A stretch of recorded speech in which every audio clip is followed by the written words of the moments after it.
Thank you, everybody, for being here this morning. My name is Kelly Cannon. This is 6 Steps to Building a Better Business. Yeah. Oh, I'm Julie Easterling, and I am the marketing queen for Kelly, and I take care of all the magic behind the scenes. But I wanted to introduce you to Kelly because she's not going to brag about herself, and she should. So, so I always make her let me introduce her. So Kelly is a part of the Action Coach Network. And if you're not familiar with Action Coach, we're in 83 countries. There's over 1,000 franchisees. And in order to be on that list of certified business coaches, you can't just say, okay, I'm going to be a coach today. Woo! So you can't, that just isn't possible. You have to go through 180 hours of training and go in person and learn from the best of the best. And the best thing about this is Kelly launched her new business just a few months ago, but she is part of this huge network of people who help advise. So it's like you're getting about 10,000 coaches when you get one, who have been in the industries, who have gone through the problems that you or your clients have gone through. And there's a huge resource network for all of that. So Kelly has a CPA, an MBA. She's a pretty smart lady, but all those letters after her name don't capture the care and enthusiasm she has for the success of her business owners. Her clients are her number one focus, and she really, really takes them on. And I have seen her truly make a difference in a lot of business owners' lives. So everybody, the best view you're going to have, if you go up to the upper right-hand corner of your screen and click speaker view, you're going to see all the details that Kelly is going to put up on the screen, and you won't have all those little boxes on the side. If you have any questions, problems, dilemmas, anything like that, any reactions, if you hover down on the bottom, you're going to see a little thing that says reactions. Give us a thumbs up or anything, and I'm going to be watching pop things in the chat. I'm going to be watching that for Kelly, and we'll make sure that all of your questions are answered. So is everybody, give me a thumbs up if you're ready to learn something new today, whether virtually or in person. See, there you go.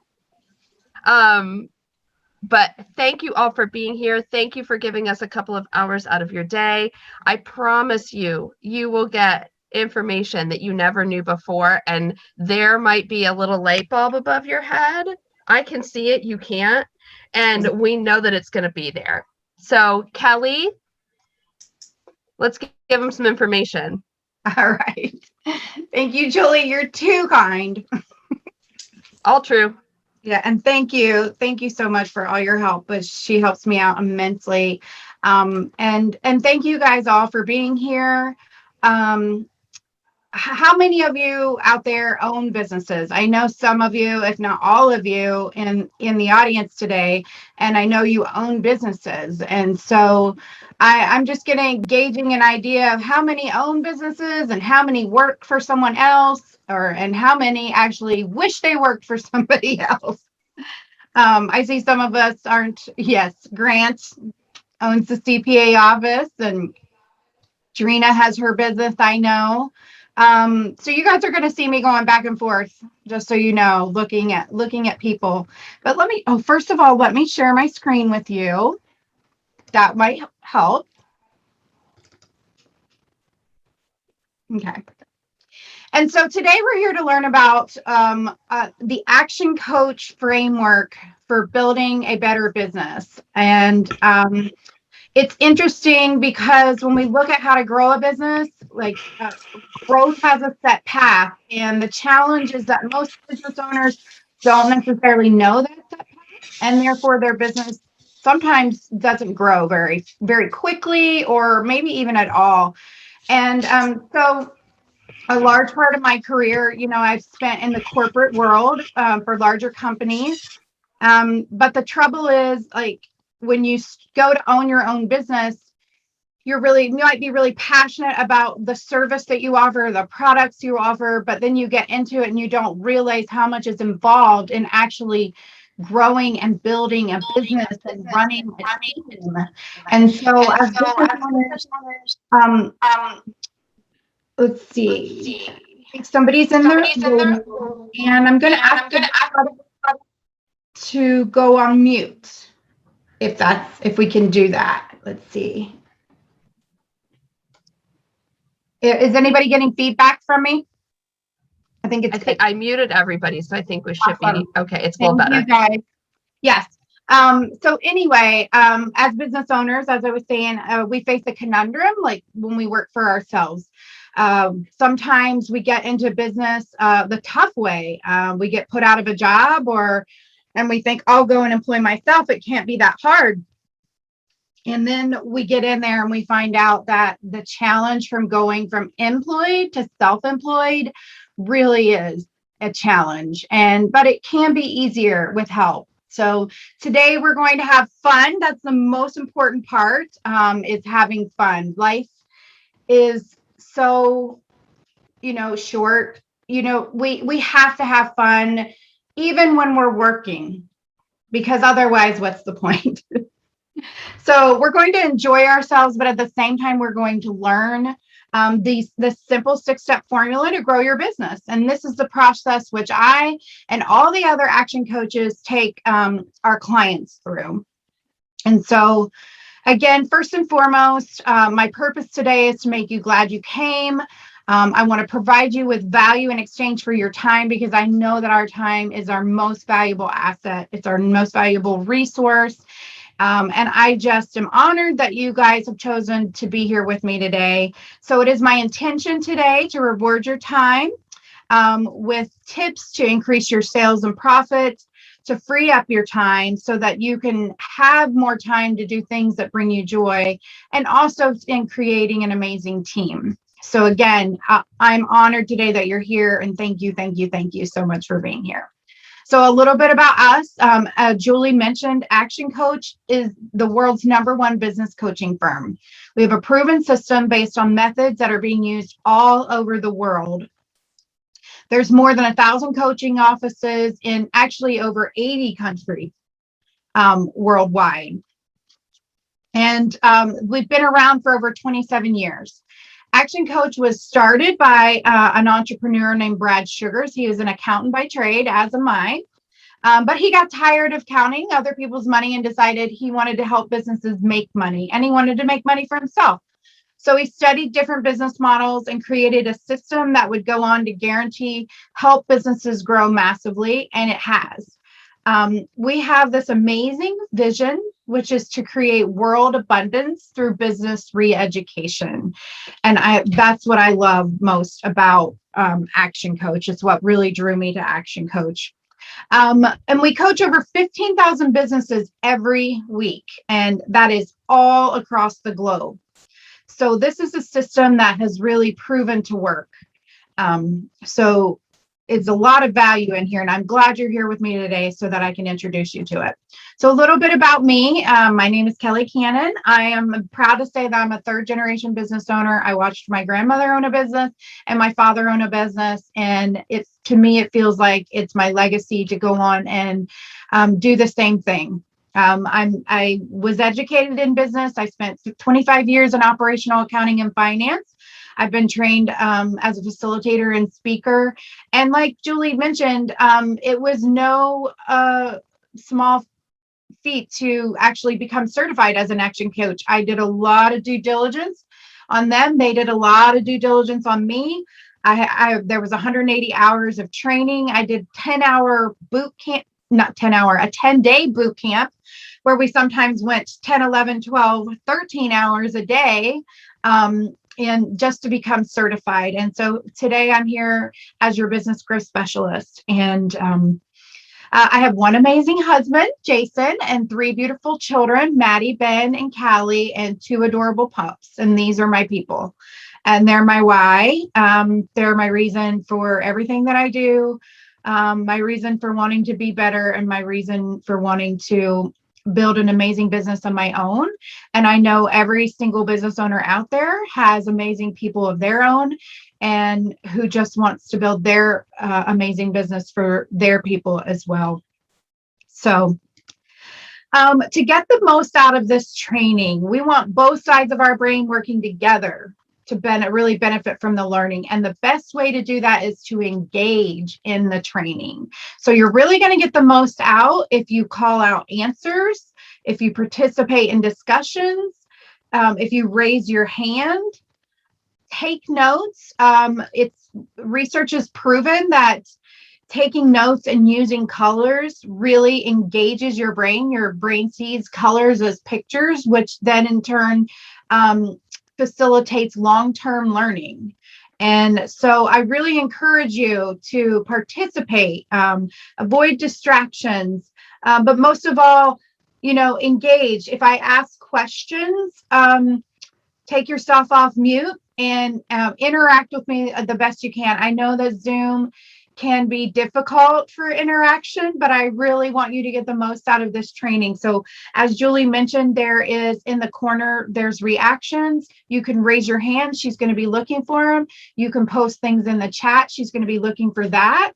And throughout the presentation, I'll be asking questions and I'll pause a little longer just to see if somebody wants to come off mute and interact with me. So please, please, please, to get the most out of training, engage, because, just a second, there we go, because the only failure is the failure to participate. And don't be scared to speak up, because there are no stupid questions. We are all experts at failing, because we all learn to walk by falling down. You might notice none of us are still crawling. Because we all fell down over and over and over till we learned to walk. And that's exactly what happens. The only failure is the failure to participate. And so right now, I just want to get agreement from everybody that you're willing to play 100% today and that you'll, participate and interact so that you can get the most out of the training. So if I can get thumbs ups from everybody, that would be great. Yes. Thank you, Grant. Thank you. Yes. Awesome. All right. Thank you, everybody. And those of you who didn't, just keep in mind, this information is valuable and you will get out of it what you put into it. So moving on, anyone with teenage kids out in the audience, give me a thumbs up if you got teenage kids. Yeah, just me. So actually, a funny story, my 15-year-old is ready to drive. Like, he wants us to let him drive. He thinks he can just get in the driver's seat and go. And every time I try to tell him, you got to do this and you got to do this. And I always get out of him, I know. And I said, listen, buddy, when you say I know, you are cutting yourself off from learning. You're cutting yourself off from the possibility that you can learn something from the conversation. And I said, and the funny thing is I said, until you learn not to say I know to me, and what we like to say instead is, isn't that interesting? I said, until you can do that, you're not getting your license. I cannot handle the stress in the car with you. You have to be willing to learn because, you've never done this before and I have. But I also have to be willing to learn. There's things that I think that I might know. And sometimes I have to stop myself from thinking that I know everything because I might learn something. Let's stop saying I know. We all know a lot about business. But let's think, if you hear something that sounds contrary to what you might have thought, ask yourself, wow, isn't that interesting? And what else can I learn from that conversation? Is there anything else that I can learn from that conversation? Just keep yourself open to learning. So most importantly, you must be willing to have fun. I mean, again, we only get one life. And just because we have to spend it every day running our business doesn't mean that we can't have fun. Get enjoyment out of life, have fun. So this is my call to action for everybody. Have fun in this seminar. Have fun in your everyday life. Just no matter what you do, there's a time to be serious, absolutely. But let's all, whenever possible, have fun and just enjoy life. So let's get started. It's time to think about your business, and I have a question. By show of thumbs up, who feels like their business is driving them? I know I still struggle with that. And then who feels like everything's perfect and you're driving the business 100%? These are the only two options in business, right? Your business is either driving you or you're driving the business. So the difference is working on your business versus working in your business. And so today we're going to step you through our process in how you can be more intentional about working on your business so that you're driving your business and it's not driving you. So typically when we think about our business, we want the two big goals we always think about are we want more profitability and we want to work less hours. So the way the Action Coach's idea to doing that is to design a business that works without you.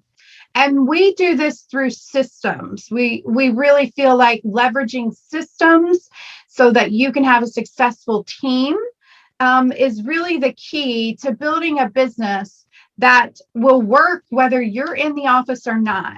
And that doesn't mean like you build it and you're never there anymore. Some people enjoy working in their business, but it just means you don't have to. If you want to step away for a while, you can do so without stressing and without the worry, because you know you've built a business that has systems in place that supports the team, and you can have confidence walking away and taking a vacation, or eventually building that business to the point where maybe you aren't there and you're on a 365-day vacation. Or maybe you're just building it and it runs so successfully that you're able to sell it and make an amazing profit off of it. So this is how we define a business and action coach: a commercial, profitable enterprise that works without you. And it's the last two words which stump most people. So most people go into business, but what they end up doing is buying a job, something which keeps them busy for the rest of their life. And then they wonder why 5 years later, because statistics have shown that most businesses fail within 5 years, mostly because of owner burnout. And then they wonder why 5 years later, the business that they bought isn't turning out the way that they wanted it to. So commercial and profitable, and most businesses do that. It might pay them a wage, but they maybe don't have as much profit as they want. It works. Most business owners have to work so hard because the business doesn't actually work for them. And so that's what our framework is really designed around: building that business that works for them so they don't have to if they don't want to. Kelly? Yes. So just real quick, I mean, I understand profitable and I understand enterprise, but what are you trying to communicate with the word commercial versus something else? Commercial just meaning that it's something that is available to other people, in the market, in your market, right? Commercial to whatever market is out there for you. Does that make sense? Well, yeah, I understand that, but I feel like when you pick that word, you're trying to distinguish it from what would be a non-commercial profitable enterprise. That is a good point.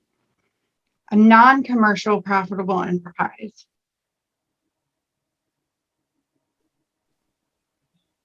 That's a good point. I'll have to think about this and tap back into my resource of other coaches and ask them their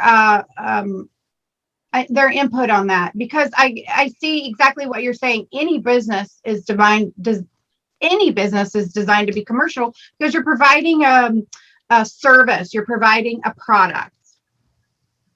True? Because this is what you're saying. Right. Okay. Mm-hmm. That is a good point. I'm gonna ask somebody about that to clarify that for me, because I never asked that question.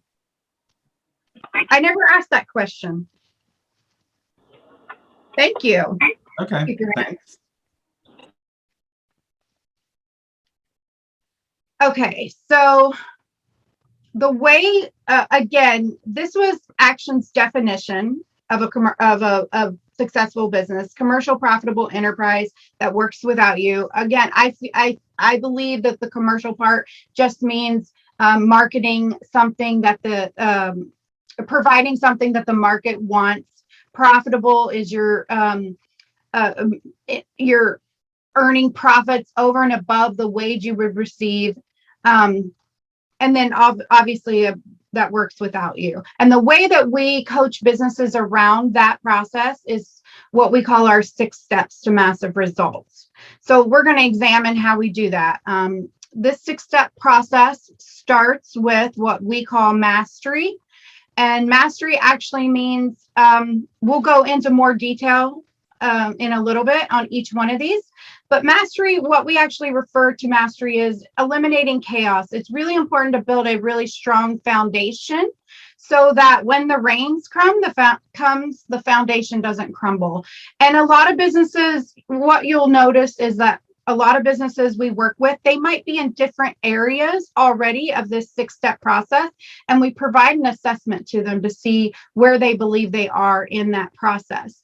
But one of the things that we have found is that sometimes we have to go backwards to move forwards, and that means starting out and mastering different areas of the business, making sure we know the numbers, making sure we know what direction it is we're going, making sure we are able to master time of our team and ourselves, and also maybe making sure that we're mastering our product offering, our service providing.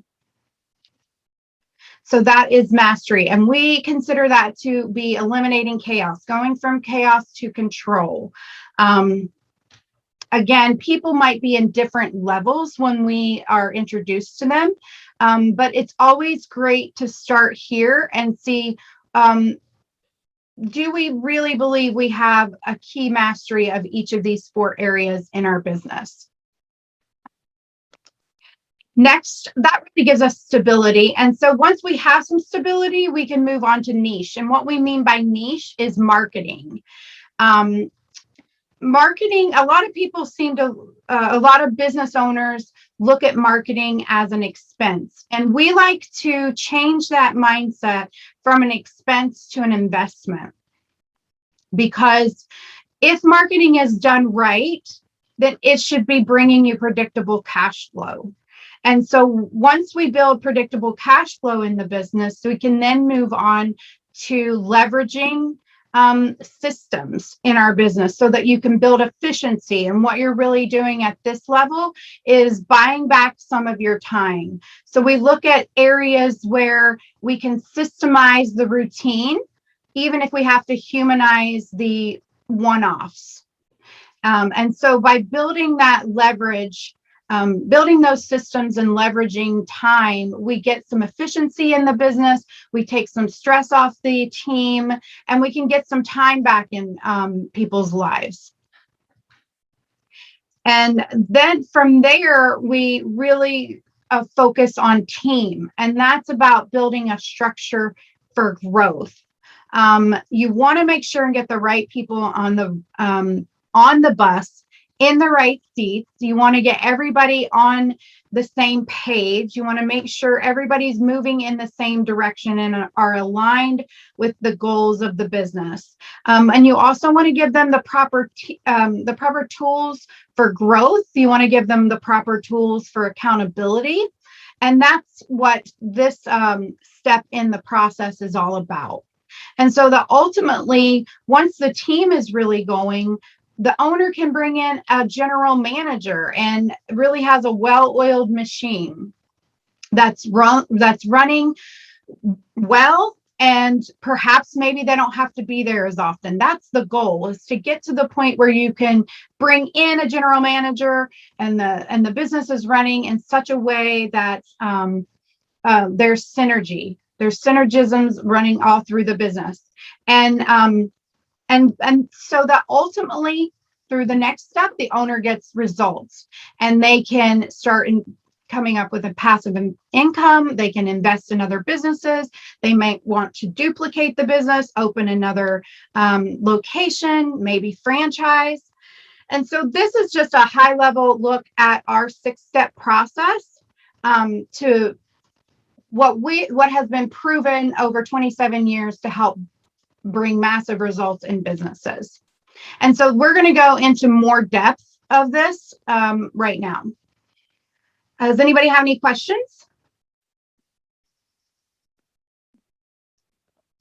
Great. We ultimately want to get people Kelly? to the results. Yes. Hey, Kelly, I'm sorry to interrupt you. I got the answer on the commercial from the powers that be.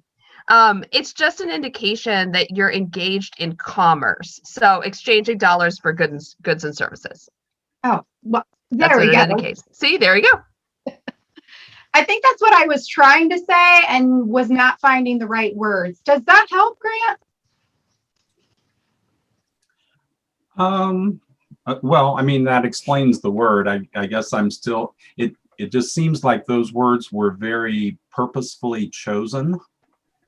And so I was just trying to think about what it was trying to distinguish between commerce versus something else. And I wasn't really sure what that something else might be. Yeah, and I don't think they were very purposefully chosen. That is our definition that we walk through with every business owner. And I don't think there's really any more insight into it more than what it is. It really is just about commerce. I mean, that's what the economy is all about. So I don't know. I can see what you're saying, though. I'm wondering if with Brad Sugars, the head of Action Coach being Australian, I'm wondering if there was it was started in Australia. So I'm wondering if there was something with with it being the translation from the dialect or something like that from the Australian. Well, you know, the first thing that comes to my mind is maybe a nonprofit. But yet I could see many of these elements being applicable to those as well. They do. They absolutely do. Yeah. I mean, and we absolutely coach a ton of nonprofits too. So yeah. Absolutely. Yeah. Mm-hmm. Because you just replace profit for donations or customers for donors. And yeah. Right. Okay. Thanks. Thank you, Grant. Thank you so much. Okay. So again, the 6 steps approach that we use with our clients is intended to get massive results. So we're going to talk a little bit more in depth about mastery, which is all about going from chaos to control, right? Mastery is about starting at the basics, getting the fundamentals right. The aim is to eliminate chaos. Again, this mastery is the part of our, is the part of our definition related to a commercial enterprise. We always see this word again. So we're really trying to get a handle on the basics of the business, the fundamentals, eliminate chaos. How many have found that business, again, as we talked, business runs you don't run the business. So at some point, you ultimately want to change that. And our idea is to get rid of that chaos, get rid of putting out the fires, get people working proactively instead of reactively, where we're really in control of the business. And so studies on small business owners and their families have demonstrated that poor financial management is one of the leading causes of business failure or underperformance. family relational damage, and poor physical health. So shrewd financial management is key to running a business success. And that's why one of the 4 areas of mastery that we really look at is financial money mastery, destination mastery, time mastery, and delivery mastery. And so destination mastery is really about you need, if you were about to set out on a trip, you'd need to know where you were going to be able to develop a plan to getting there. And it's no different in your business. You want to begin with the end in mind. I'm sure many of you have heard that from Stephen Covey before. So destination mastery is where we really sit down and determine, where do you want your business to go? Why is it that you want it to go there? And then develop a plan to get you there, because a definition for success is really clarity plus action. When you can get really clear about where it is that you want to go, then it's much easier to develop a plan, a systematic approach to getting there. And when you have somebody like a business coach who's stepping along the way with you, asking you the right questions to help you determine where you're going, and does that align with your personal goals, and helping you develop a plan of action and holding you accountable to that, then you can achieve success much easier sometimes. And so destination mastery, again, is just understanding where it is you want the business to go. And then money mastery. We have some CPAs in the office, so I don't have to tell, or on the call, I don't have to tell them, but there are a lot of business owners that don't know their numbers. And we have to get people back in charge of the money in their business. If you don't know your numbers, how can you make any decisions and grow the business? I'll probably say this over and over and over today. You can't manage what you don't measure. And this can apply in many facets of the business, but especially to your money and your financials. You've got to know what's selling, what's not selling, what's working, what's not working. You want to compare yourself to industry benchmarks. Sometimes business owners are so busy doing the work that they're acting more like employees than owners. And when you have to be able to put that owner hat on and know the numbers in your business. So, for example, a hairdresser might only make, I've heard a story with a fellow coach of a hairdresser, and she was like, I make as much as what my employees make. And she said, I should be making more. And the coach said, well, why do you think you should be making more? And she said, because I own the business. But you're not. He had to explain to her, you're not acting like the owner in the business. You're spending all your time in the chair, just like an employee of your business. You need to be able to differentiate yourself and put your owner's hat on and work on your business so that you can make your business grow. So if she wanted to make more, she had to grow the business, and she can't do that by working in the business. So not only do we need to know historic numbers, but we want to know numbers that will create the future so we can project. Again, too many business owners have no ability to make a decision because they don't have that information. I'm going to say it over and over. If you want to increase the number, you have to know what the number is. If you want to manage a number, you have to know what it is. So we do this with both accounting numbers, and we do this with testing and measuring. On average, what percentage of business owners get a profit and loss statement at the end of each month and know how to make decisions about the next month? Does anybody have any idea what that number might look like?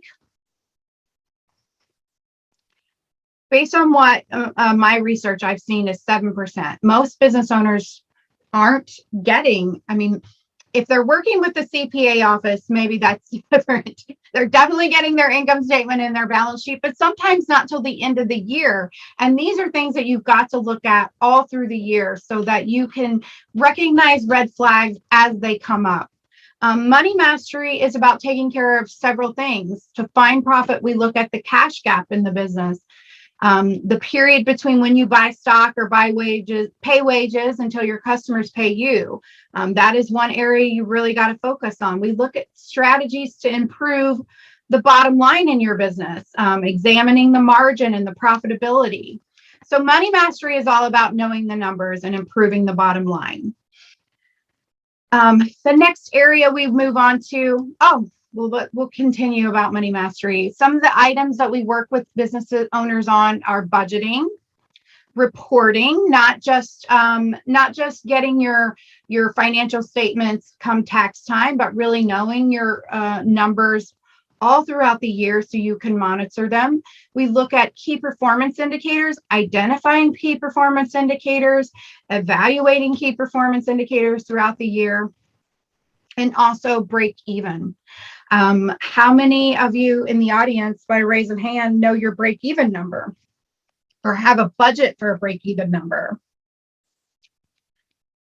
This is a really vital number in a business. As business owner, after about four o'clock is when you start making any money. Up until then, you've been paying your expenses and wages. So it's really key to know at what point in time you're breaking even. Once we know this, so how much money has to come into the business before we start making a profit, and the ultimate aim with business owners is to get there. The next important area in mastery is time mastery. If we want to get great productivity out of people, we need to know how to manage time. What do you guys think? Yes or no? Do you think it's important to manage time? Show of hands.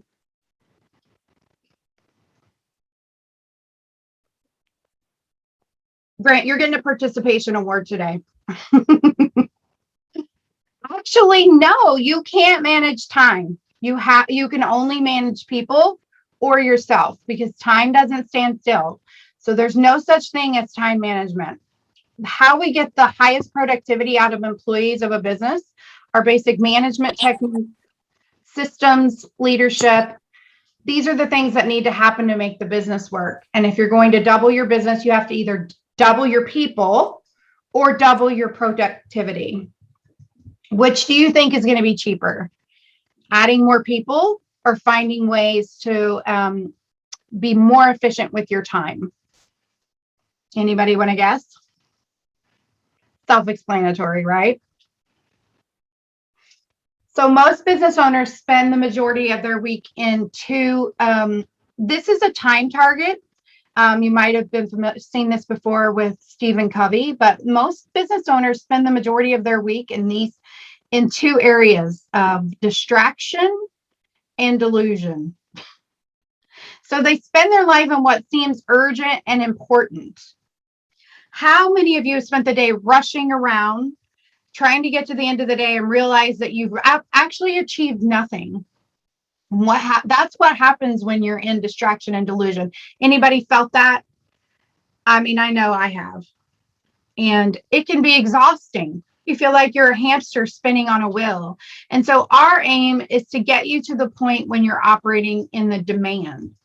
So you're doing the things which will really make a difference. And ultimately in that zone where you're planning, growing the business.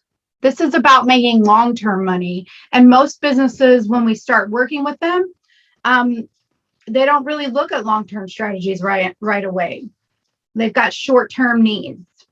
But we all have 86,400 seconds per day. So it's very important. We have the same amount of time every single day. Time is finite.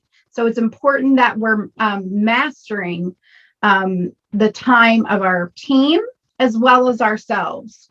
We have a couple tools. Personally, I use a couple tools to help with my own time management, and it's tools that we introduce to our clients called a default calendar and a time diary.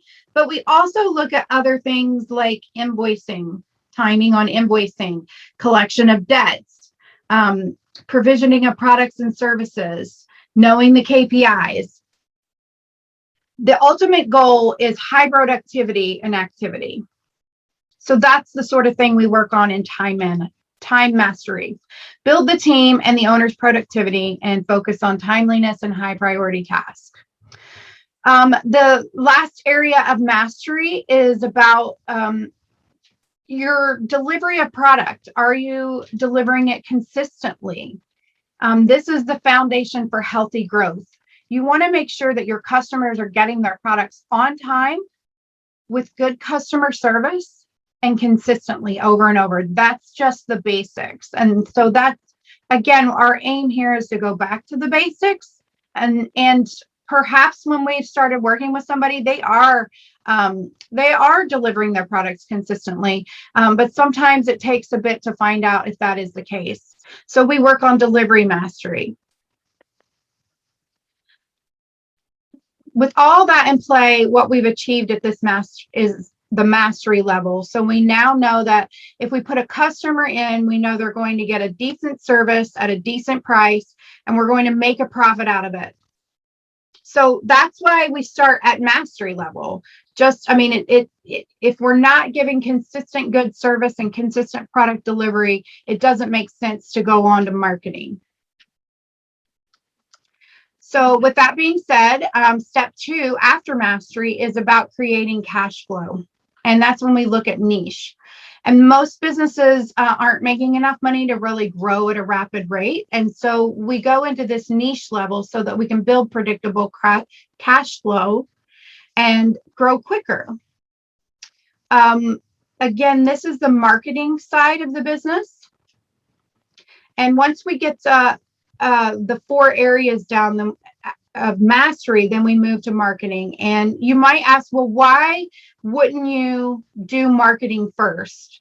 But you can't really do marketing if you don't know your numbers. The biggest key in marketing is testing and measuring. Well, you got to know, again, you can't manage what you don't measure. So you have to know your numbers to be able to measure different aspects of marketing. A lot of people don't put a lot of money into marketing because, or maybe in the past, they've thrown a lot of money at it and it didn't work. And so people look at marketing as an expense, and we try to change that mindset to think of marketing as an investment. And the way you do that is by testing and measuring. Don't throw all the money at one thing and see if it sticks. What you really want to do is try different avenues of marketing, whether that's social media, whether it's radio, whether it's, even if it is social media, different app or social selling, whether it's ads on Google, ads on Facebook, ads on LinkedIn, try different avenues of marketing, try different targets, and just make small initiatives with it so that you can test and measure which one works. That's really the key to marketing, is testing and measuring, and not just going with one avenue and hoping that it works. You've got to really test and measure and make sure something's gonna work before you invest even more into it. So we have to get the marketing right. It should be an investment. It has to be a part of our business day in and day out. And so that's what we look at this level of our 6 steps. So our definition of a niche is no price competition. And so when you wonder what's the deal with that, most companies are competing on price because there's nothing unique about them.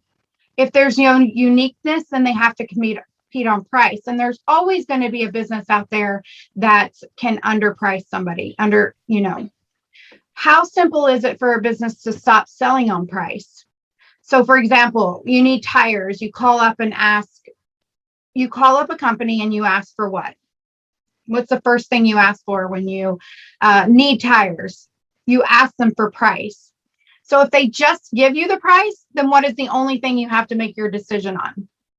So we have to teach salespeople how to not focus on price. We have to teach them how to make sure that they're focusing on value. And does anybody know one of the fastest ways to kill a business? And it starts with the letter D. Anybody want to take a guess? Because it's a go-to. You see it all over. Yes, discount. That's correct. The moment you start discounting, you're killing a business. In small and medium-sized businesses, you lose money when you discount. First of all, you're attracting lower grade customers who only want cheap prices, but also whatever amount you discount, it takes even more business to make up for that discount. So start focusing on value. Start focusing on what your value is to the customer, what your value is to the market, and steer away from competing on price.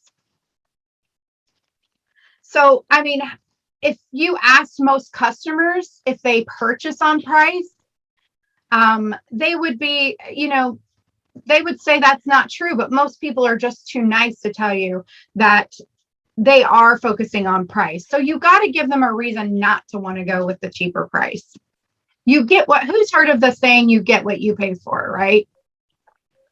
So how many of you have had customers tell you that they purchase on price?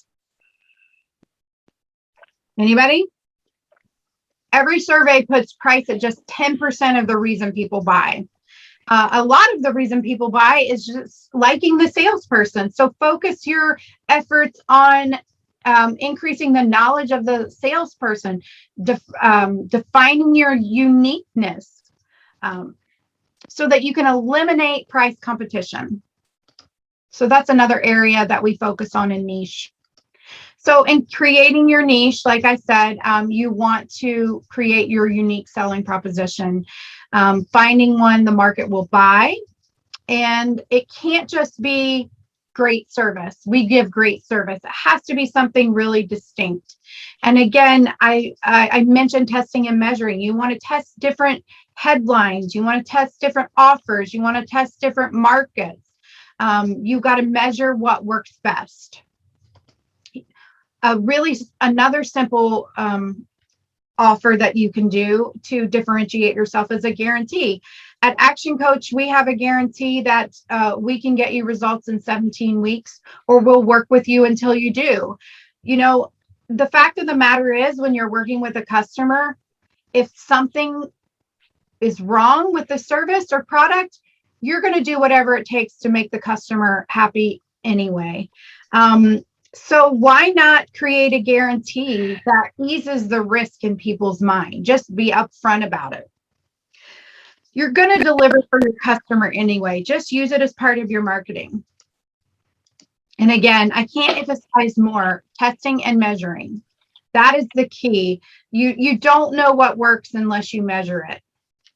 So at Action Coach, marketing is leverage. And it's the most powerful business secret in the world. If you learn nothing today, I'm going to go over more in depth into our 5 ways behind leveraging marketing at the end of this. I'm going to save it to the end, but it's a powerful presentation, and it's actually the secret that made Brad Sugars a millionaire. So we'll talk about that secret sauce as it pertains to marketing at the end. And basically what it is we call it a business chassis. If you see these 2 cars, what do you notice that's the same between them? Anybody want to? Both first red. of all, go ahead. They're both red. That's true. Anything else? They're both red. They'll both get you where you're going because they've got wheels. But what you might not be able to see is they both have the same chassis underneath. They're both built. One's a Volkswagen, one's an Audi, but they're both built on the same foundation, believe it or not. Different engines, same foundation. And so later at the end of the presentation, I'm going to go over this, what we consider to be our business chassis, because it can be used across any industry. So now we're going to move into leverage. The next step in building a business that works is all about building efficiency. And this is where we build systems within the company for leverage. So we've talked about building a commercial profitable enterprise through mastery, through niche. And so now we're going to move on to the part of the definition that's building a business that works. And you do that through leveraging systems to buy back time, to build efficiency, this is leverage is by definition doing more with less. And if we build in systems and efficiencies, the one thing that it does is buy us back time. And the biggest challenges for business is that there's no systems built in. So you have to do all the work. And sometimes it's just the owner doing all the work. Or how many people have ever said, I'll just do it myself. I'll just do it myself. I can do it. Nobody can do it as well as I can anyway. Don't worry about that. I'll just get it myself. That happens a lot. I mean, I know in my corporate days, how many times I said that. And that happens because they're not reliable systems in place. So you don't have any systems running your business. You're running it yourself rather than using systems. And our definition, again, of the business is a commercial profitable enterprise that works without you. And so the marketing is the commercial profitable enterprise. Now the leverage is that works. And this is where the systems comes in. And who wants to guess why we wait till after marketing to start on the systems? Anybody? Well, basically, you have to get some cash flow coming in. Sometimes implementing systems costs money. Sometimes it's easy as building how-tos, right? But sometimes you might need actual technological systems. And so you work on bringing in cash flow so that you have some cash to build systems. Also, maybe you don't have enough volume to need the systems. So if you're building up the cash flow, then you're increasing the volumes, and then the systems really become necessary. But this is why leverage is step 3 in our process. And so leverage is all about system, as I said. And we define a system as saving yourself time, energy, and money. And let me illustrate that. How many of you drive to work the same way every day? I mean, you're driving into work and you get there and you're like, I don't even remember I don't even remember driving there. I mean, I've done this a lot, and you do this mindlessly because you've done it over and over and over every day. And that's the key to systems. If you make it easy for people, then it's saving time because they're doing something the same way over and over. And it allows for more efficiency. It allows for multitasking. It allows for creativity. So systems stand for saving yourself time, energy, and money. If you've got systems, it'll take you less time to train someone, and you can stop saying, if I got to do it right, I got to do it myself. So leverage is all about adding systems to your business. In systemizing a business, we coach clients around 9 steps. And in the first steps, it's really getting clear on what the vision is for the company. Where do we want the business to go? We touched on that a little bit in mastery, and now it's going into more depth here. And then we move on to building a mission statement. So now we've identified where we want to go. And now we want to build a mission statement to tell us how to get there. The next step in systemizing a business is a culture statement. What are the core values of the business? What are the core beliefs? What are the rules of the game? And you really want to write these things down. If you're going to put systems down and you're going to hire great people, you want to have a great system for them to operate in. If anybody wants an example of culture statement, Action Coach operates on a 14 points of culture. And it was really one of the things that I loved about Action Coach. Some of those points of culture include things like integrity, teamwork, fun. I mean, fun is definitely one of our core values. So you want to identify those core values for your team. The next step is creating SMART goals, right? We all have heard about SMART goals. Specific, measurable, actionable, relatable, and time measured. But do you really have those in place in your business? Are you setting 5-year goals, 3-year goals, 1-year goals, and even 90 days. Even daily, weekly, and monthly. This is so important so that everybody is aligned on the same path and they're moving in the same direction. The next step in systemizing a business is an organizational chart. And really looking at what do you want that organization to look like? And maybe you don't have all those positions filled, but it's really important to envision what that organization, the ideal organization looks like so that you can build a plan to get there. Even if the owner's wearing multiple, is sitting in multiple positions there, right?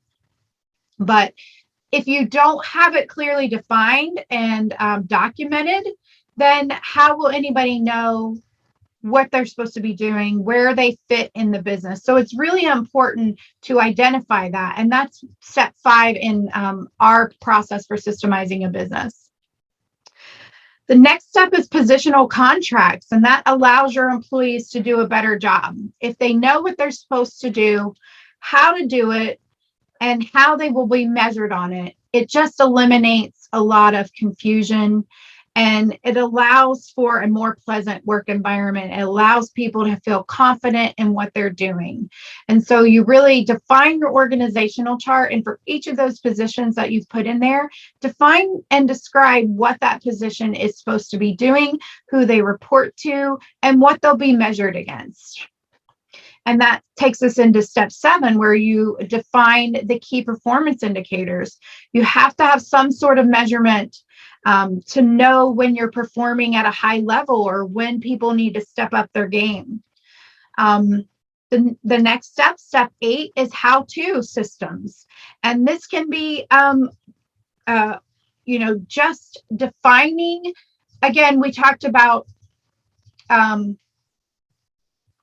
documenting what each person is doing. What are some of the processes and procedures they do? Making sure it's documented so that if somebody else were to come in, they could easily pick it up and go, and you can save yourself time. Notice we didn't get to the how-tos till step 8, and this is because companies fail at having the groundwork set to get the systems to work. What's the use in writing a system if someone doesn't know it's their job to know that is their job and what they're supposed to do? What's the use of having a how-to manual on something if someone doesn't know where they fit in the organizational chart? What's the use in doing all that if they're not clear on where the company is going and how they're going to get there, and the values that the company holds and goals that they need to achieve? So that's why how-to is number 8 in our list of systemizing a business. And finally, the last part is management systems. Ultimately, we want to get to writing management systems. A lot of times when people want to leave, it's because there's no other management in place. If we develop great management systems, great reporting systems, great meetings, great ways of managing people, then ultimately we get a phenomenal job out of people. And that's how you build a really great system in a business. So the next step in our 6-step process is team. And so now we're finally getting to the team side of it. And if you remember our definition, commercial, profitable business or enterprise that works without me. Well, the works without me part is having a great team in place. If it works without me, then it's got to be working with a team. And when we start getting the business to work without us, that means it's got to work with other people. And what kind of team do you want to build? That's why it was so important to really define your culture and your values, because you want to make sure everybody is rowing in the right direction. We want to be aligned and have everybody rowing in the right direction. Otherwise, it becomes difficult. When we start getting the business to work without us, it means it's got to work with other people. And what kind of team do you want to build? You want to build a high quality team. And to do that, you have to learn recruiting, right? And so in Action Coach, we have a whole recruiting system that we coach businesses around so that they are bringing on people who fit their values, who are willing to take initiative and do what needs to be done for the betterment of the company, so that everybody is rowing in the right direction. Most people just put out a help wanted ad and then hope that the right people will come for it. So we don't do it that way. Hiring and recruiting, is about understanding. And sports teams put a massive effort into and energy into recruiting. And also, they're not always looking for people who don't already have jobs. They're right. Sports teams are recruiting people who are the best of the best and typically already have a job. So that's what we're doing in Team. Is we have, as I said, we have a recruitment system. We have a method, a 4-hour hiring process. We help people implement the best ads to get the best people in the right seat. We also have to learn management and leadership. The learning work is the hardest part of business ownership. It's easy to do the work, the technical work, that's comfortable.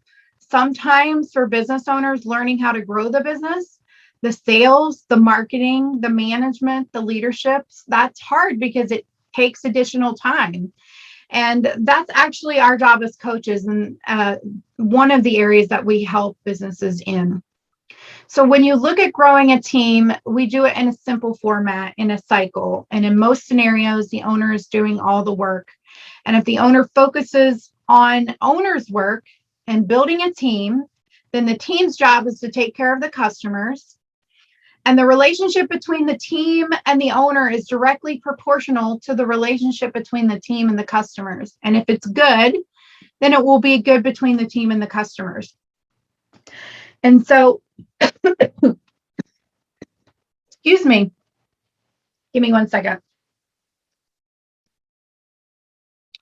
As a coach, we help owners build their team. And it really looks like this circle, right? In most companies, the owner tries to run all three, the team, the customers, and the business. But our idea is that if the owner really truly takes care of the team, then the team will take care of the customers. And if the owner circumvents the team and goes to the customers, then that gives the team a feeling of, well, I'm not important. So it's really important that the owner focuses on taking care of the team and teaching the team how to take care of the customers and making them feel like they're a part, that they want to take care of the customers so that the customers take care of the business. So the team supports the customer with great sales skills, great service, great quality, and great consistency. And customers support the business by coming back more often, spending more at each visit, and telling their friends. And in turn, the business supports the owner through profits and over time, less hours worked. So this is really interesting. This is Tom Peters, as an author and speaker, and he has a quote that most employees are motivated, energetic, committed, enthusiastic, and loyal, except for the 8 hours a day they work. Some, not all. Again, this isn't all. Only 32% of employees are engaged in their job per a Gallup poll. 52% could care less. And sometimes 18% are actively trying to sabotage a company. Imagine that. So if you could really engage a team and build a great team that's going to take care of your customers, and then that customer will take care of the business. So an owner should be really focused on taking care of their team. We at Action Coach have keys to a winning team that we believe really support a team that is engaged and loves what they do and where they work. And those keys are strong leadership, common goal, again, getting everybody on the same page so that they're in alignment and not swimming against the stream, so to speak. So what are we really fighting for? This is a funny story. There was and I'm not a sports person, so I'm going to try to get this right. But imagine a team who was all fighting to get to the Super Bowl. And that's their main goal. We're going to get to the Super Bowl. We're going to get to the Super Bowl. And then they get to the Super Bowl, but they didn't win. What do you think the problem was? Anybody want to take a guess? Well, the problem is they were just focused on getting to the Super Bowl. That was their common goal. They weren't focused on winning the Super Bowl. So you have to be very clear on the common goal. The next is rules of the game. What are the expectations so that people are truly aware of what the rules of the game are? Having an action plan. Who does what by when? Employees will work harder when they know the expectations and you define for them what success looks like. Support risk taking. Keep your mind open to possibilities and make your team feel supportive when they give ideas. That's where true innovation and creativity are going to come from. And finally, our last key is 100% involvement, making sure that everybody is sitting at the table, has 100% involvement and inclusion in the right meetings. These are what we feel are the keys to a winning team. So these are what we would work with our business owners on. Winning teams know how to get the right people on the bus, right? And it's not just about getting the right people on the bus, it's getting them in the right seats.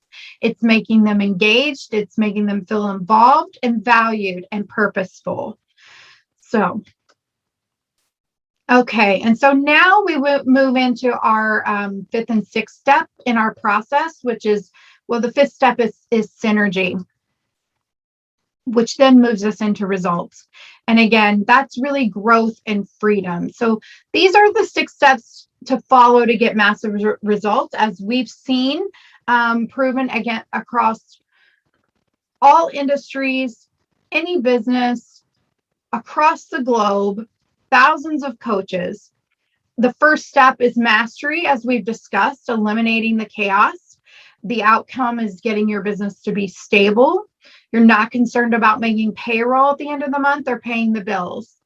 The second step, finding a niche or multiple niches for your products and service, and you're able to predict cash flow by knowing your market. You've tested and measured different things in your marketing plan. You have a marketing plan, you know what's working, and you're bringing in predictable cash flow that you can then use to move to the third step, which is leverage. And this is where you start leveraging yourself out of the business, creating more time for yourself. And there's 4 ways to use leverage that we even dive further into with clients. The fourth step is team, as we just discussed. So team produces that structure for growth for you. You now have the ability to take longer vacations, and you can trust that your team is managing your business for you because you've put the right systems in place. You've defined the common goal. You've defined the vision, the mission. Everybody's rowing in the same direction. That's not to say that issues aren't going to come up, but they know how to deal with them more efficiently. And then finally, you're putting it, this 5th step is synergy. And this is where everything seems to be clicking. Perhaps you've brought in a general manager or a CEO, and you can begin strategizing on your next steps in your entrepreneurial journey. The business is a well-oiled machine. You can bring in passive income. You could look at duplicating the business, opening another location, maybe even franchising it, or you can then look at how are you going to exit the business and really building an asset that's going to be able to possibly sell for more than you ever thought was possible. So and then finally, freedom. The final step is an investor. The owner is reaping the rewards of the business and is investing in other businesses, or they're taking time for their own personal growth. So these are our 6 steps to massive results.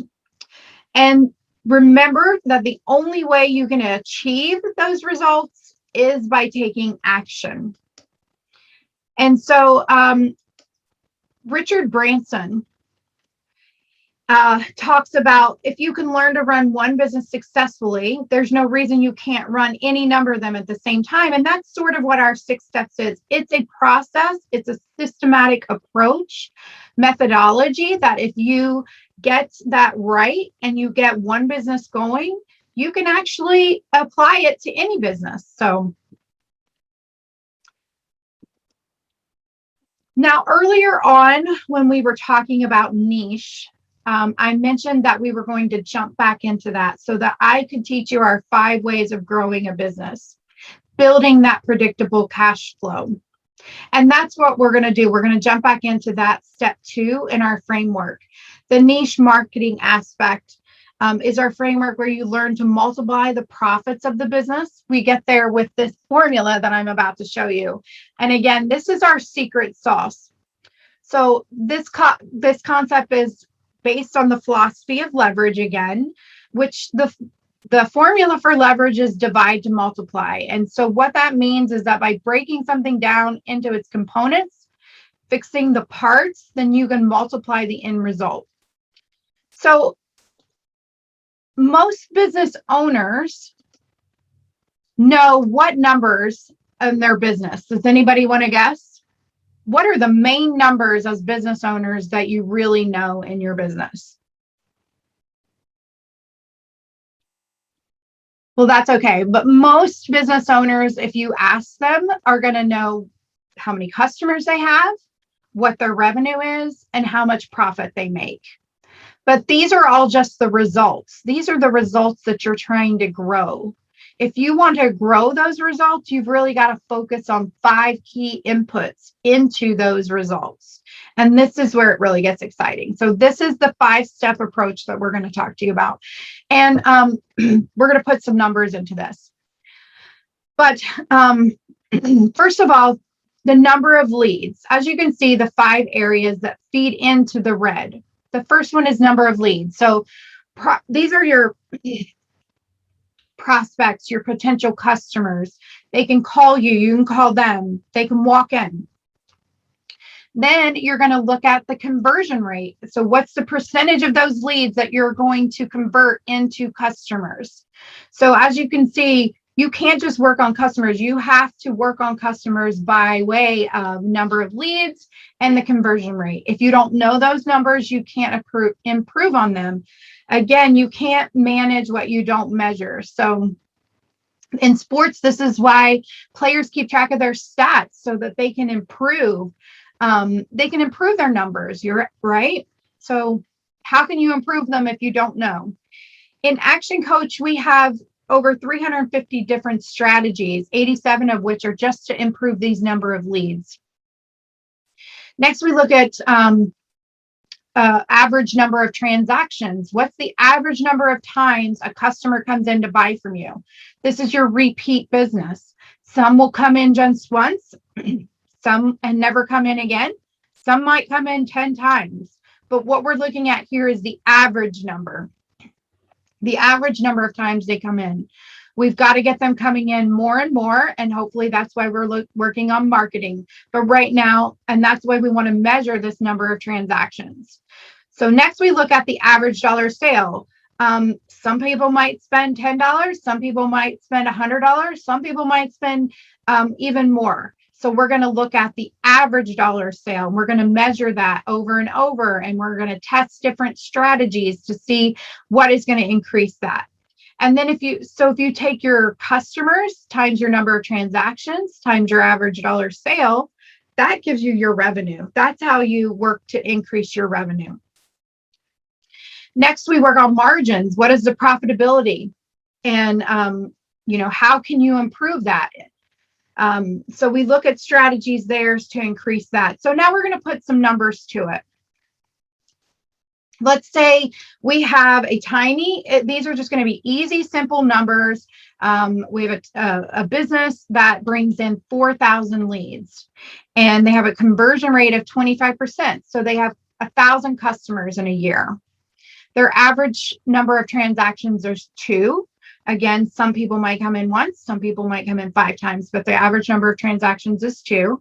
And the average dollar sale is 100, giving this business $200,000 in revenue. They have a 25% profit margin, which gives them profit of $50,000.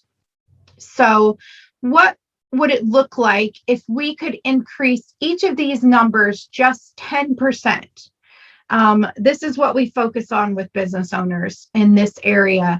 If we could just increase each of these numbers 10%, just for the sake of this example, let's see what that would look like. And again, at Action Coach, we have over 350 strategies to improve that bottom line. So it's not every strategy is going to work for every business, but I can guarantee there's going to be 3, 4, 5 in each of these areas that are going to allow you to increase each of these areas just 10%, particularly if you're taking action, you're doing the work, and it's not going to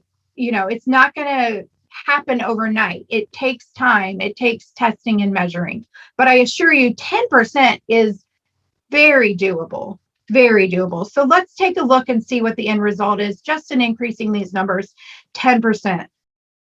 So at 4,000 number of leads, we apply some strategies to get that up 10,000 or 10% to 4,400. And we look at different testing and measuring alone, as I spoke about earlier in your marketing, testing what channels of marketing work for you, testing different advertisements, testing different target markets. Just doing that alone can easily increase your number of leads. In just 10%, you've increased it by 400. And so the next one we would look at is the conversion rate. If you could just find 4 or 5 strategies to increase that conversion rate, just 10%. We're not adding 10%.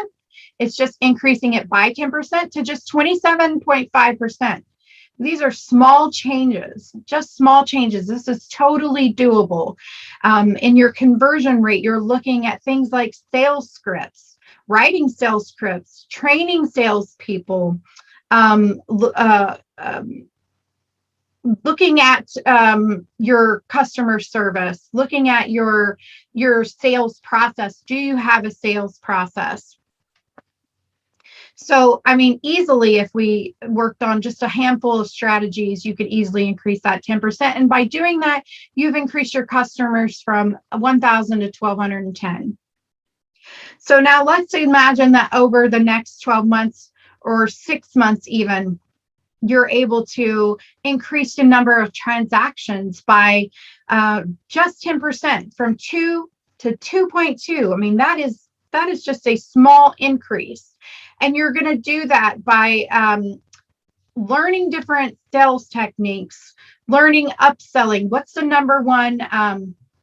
That's for the next one. Learning sales techniques, getting repeat business, getting people to come back over and over, tweaking your marketing, sending people thank you notes, and getting past customers back, interacting with past customers. So raise your hand if you have a customer database and you interact with them frequently. Anybody interacting with their customer database? Awesome. Thank you. Yes. Yeah. I mean, just interacting with your past customers can get repeat customers coming back. Write to them every 90 days. Ask them to buy from you more often. Just getting them in there the one time doesn't make sense. So here's a funny story that I heard from another coach, a funeral parlor. He's like, I can't get repeat business in here. All my clients they're dead. They're passed away. And the coach was like, oh yeah, well, that's interesting. But who's the actual customer in that situation? And the funeral parlor owner said, well, I guess it's the family. And the coach said to him, well, are any of them going to pass away at some point in their life? Keep in touch with them. It doesn't cost a lot of money. Keep in touch with your database. Then, so 2 to 2.2. Now we're going to work on average dollar sale. And the easiest way to work on average dollar sale is to do what McDonald's does. Who knows what it is that McDonald's does? That's the number one key to increasing your average dollar sale. Do you want fries with that? Upselling. I mean, there's all kinds of strategies that you can work on to increase your average dollar sale. And it could easily increase 10% by just working on testing and measuring 2, 3, 4, 5 different strategies in that area. It's not a huge, it's definitely doable. It's definitely possible. And just by increasing each of those 10%, small little increases, you're increasing the revenue to 292,000. That's 61% or 41%, 42%, 46. Sorry, it's beyond the next slide. Can't do it in my head. But, and so finally, profit margins, looking at profit margins, what are ways that you can increase your profit margins from just 25% by 10% is 27.5.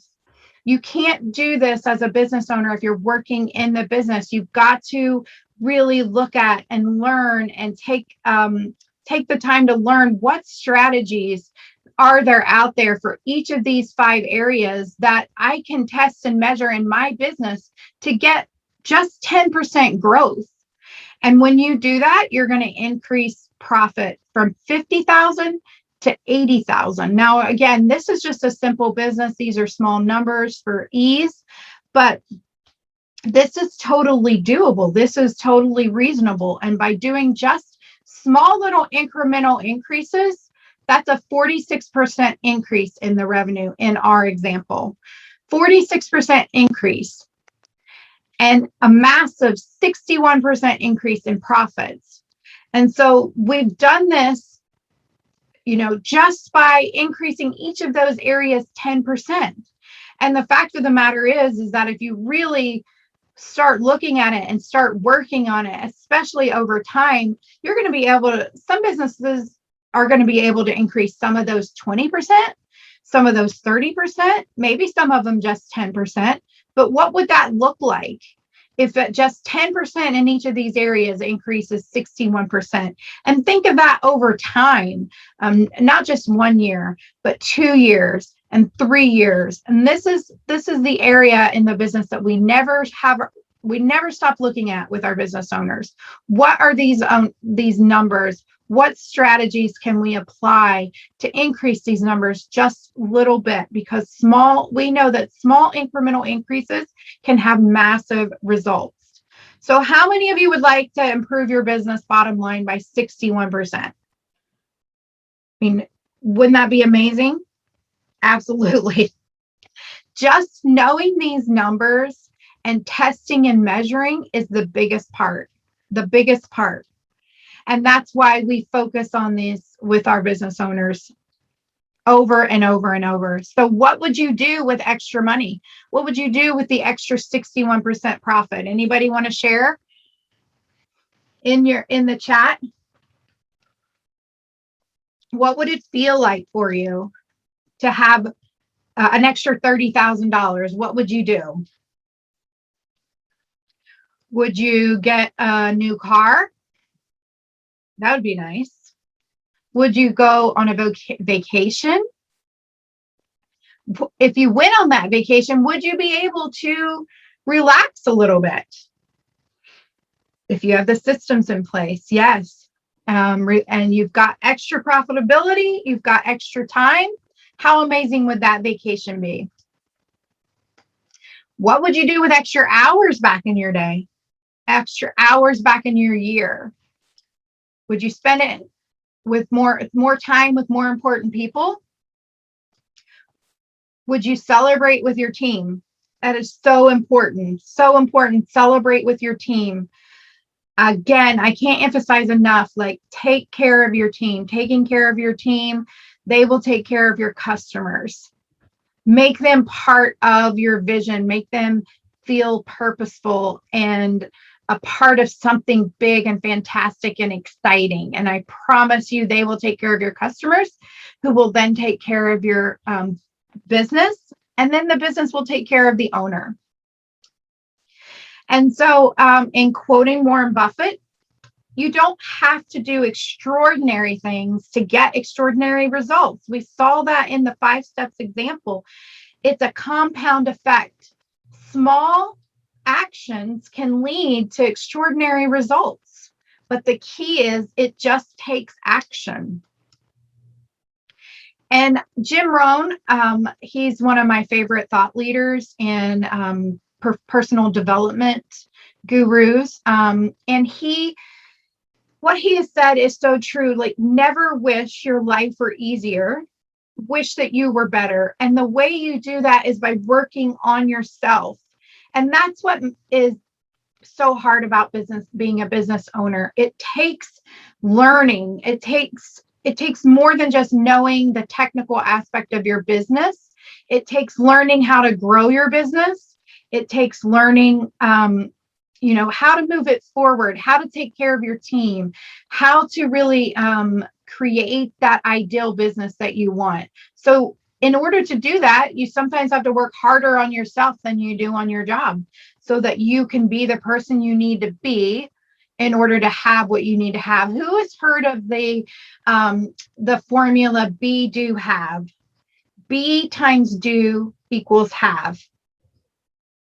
This is an amazing concept in personal development. And really, it's so simple. In order to have what you want in life, you need to know what it is you need to do. That takes some learning. You need to know what it's going to take to get what you want in life.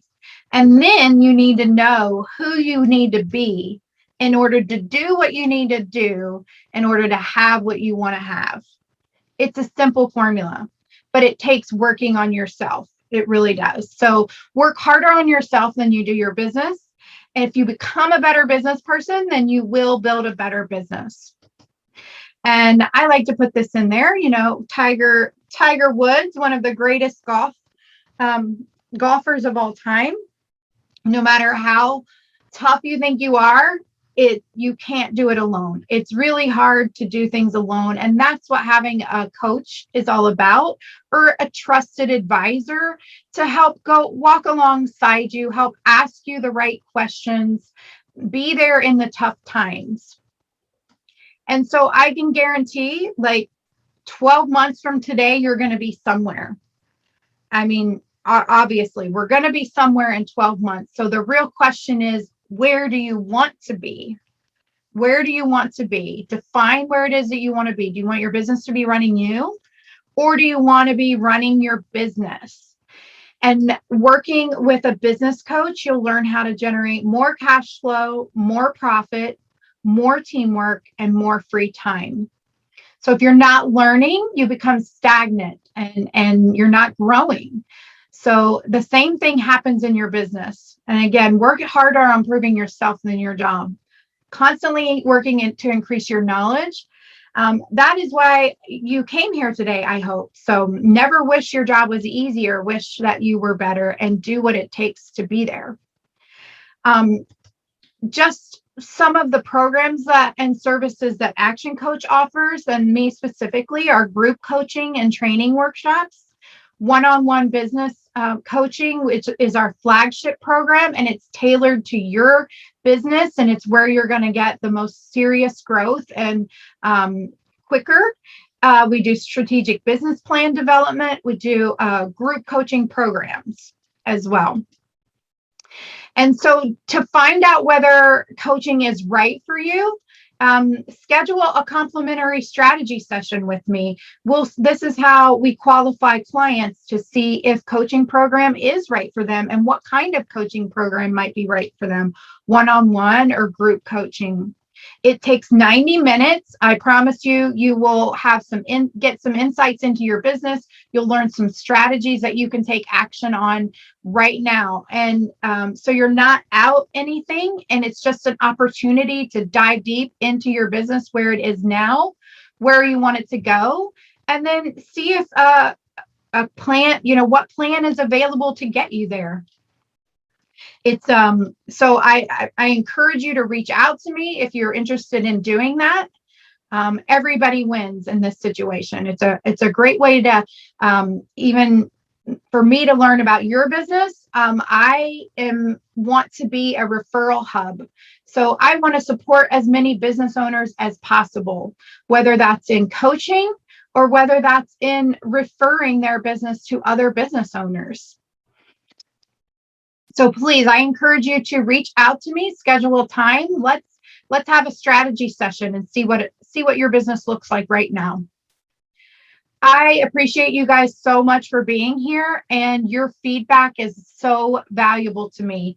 I am constantly learning or wanting to get better, and feedback is the key to doing that. And your honest, authentic feedback is my desire. And please, we'll send out there is a QR code.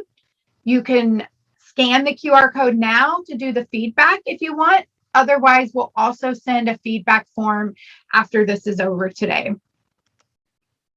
Let's stay in touch. Let's stay in touch. I have created a Facebook group. I'm trying to build a tribe of entrepreneurs where we can learn and grow and inspire each other. I'll obviously be putting on business tips, but we all have different experiences, and I'm trying to build a place where we can all grow from each other. So I want you in my tribe. I hope you would like to have me in your tribe as well.